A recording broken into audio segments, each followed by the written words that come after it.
friends, welcome to the Googlu family. இப்போ நம்ம இங்க UAE ல இருக்கோம். நம்ம வந்து இப்போ மேரேஜ் பண்ணிக்கணும், நமக்கு பிடிச்சவங்க மேரேஜ் பண்ணணும் அப்படின்னு சொன்னா என்ன பண்ணணும் அப்படின்னா, இங்க வந்து ஜுடிஷியல் கோர்ட்டுக்கு வந்து நம்ம டைரக்டா போய் நம்ம 2 விட்னஸ் கொண்டு போகணும். அவங்களுமே பாஸ்போர்ட் எமிரேட்ஸ் ஐடி வச்சிருக்கணும், உங்களுக்குமே பாஸ்போர்ட் எமிரேட்ஸ் ஐடி இருக்கணும். அதுக்கு முன்னாடி என்னென்ன பண்ணணும்னா, அதாவது 2024 எண்டு வரை என்ன இங்கே ப்ரொசீஜர் அப்படின்னா, நம்ம மேரேஜ் பண்ணுறதுக்கு முன்னாடி நம்மளோட மெடிக்கல் டெஸ்ட், உங்களுக்கும் உங்களோட பார்ட்னருக்கும் மெடிக்கல் டெஸ்ட் ஃபுல்லாகவே பண்ணியிருக்கோம் அப்படிங்கிறது தான் இதுவரை இப்போ இங்கே இருக்க ரூல்ஸ்.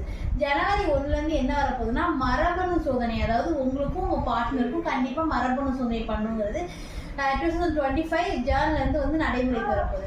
அது மட்டும் இல்லாமல் இங்கே வந்து இப்போ நீங்கள் இங்கே வந்திருக்கீங்க, ஒரு பிலிப்பைனியை பிடிச்சிருக்கு, இல்லை ஒரு ஜாப்பனீஸை பிடிச்சிருக்குன்னா கூட நீங்கள் இங்கே அவங்களோட பெர்மிஷனோட நீங்கள் இங்கே அஃபிஷியலாக மேரேஜ் பண்ணி அஃபிஷியலாக ரிஜிஸ்டரும் பண்ணிக்கலாம். அதுக்கு வந்து இங்கே நம்ம ஊரில் ஆகிற செலவு கம்மியாக தான் ஆகும். தேங்க்ஸ் ஃபார் வாட்சிங். Subscribe for more videos.